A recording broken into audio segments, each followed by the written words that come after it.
is my meditation all the day, all the night, morning through night.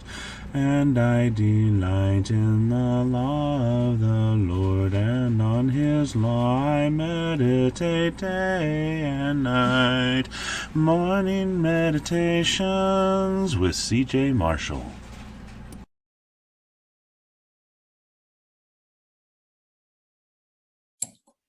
Recording in progress.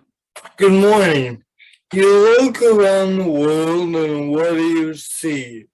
You might see some trees, some grass, some flowers, some red sunrise like the one behind me back there.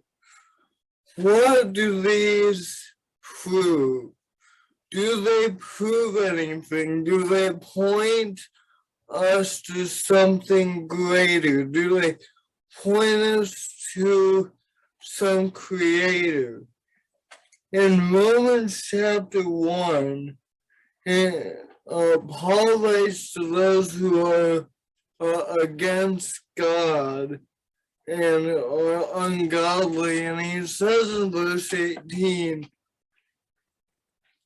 "For the wrath of God is revealed from heaven against all ungodliness and unrighteousness of men, who by their unrighteousness suppress the truth.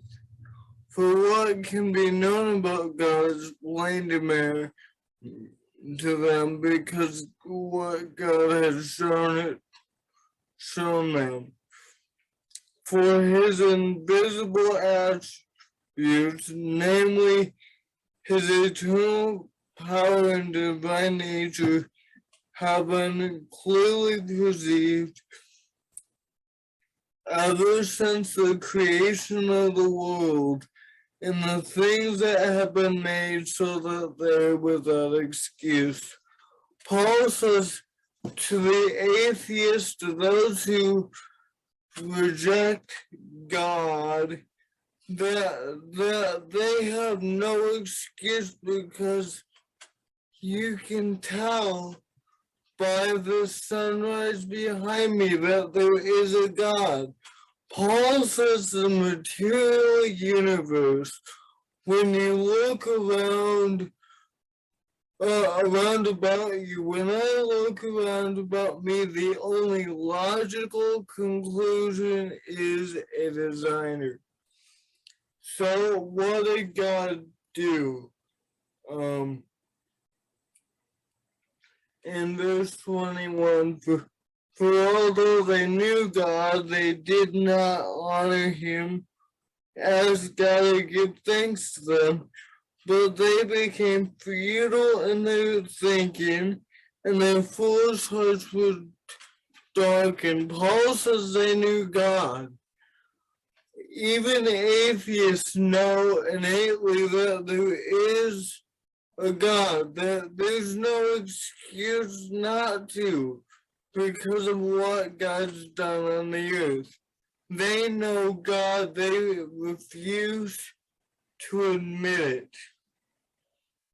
And so God gave them over. God let them be foolish and darken their hearts. And I think there's a lesson in there for us. Despite all of the evidence, what are we darkening our hearts to something? Are we rejecting some attribute of God because we don't agree with it, or there's something with it that convicts us? What are we darkened to this morning? That's the challenge for this morning. Find the thing that we're darkened to, that we want to ignore, and fix it. Sometimes we're just like the atheists. Of course, we believe there's a God, but there's some things about God, some things in His Word we might close our eyes to because we're living that way. Gives you something to think about, doesn't it? May we always be like the psalmist in Psalm 1 that says, "Oh, how I love your law. It is my meditation all the day." Thanks, guys. See you next time. Morning meditations, oh how I love thy law, it is my meditation all the day, all the night, morning through night. And I delight in the law of the Lord, and on his law I meditate day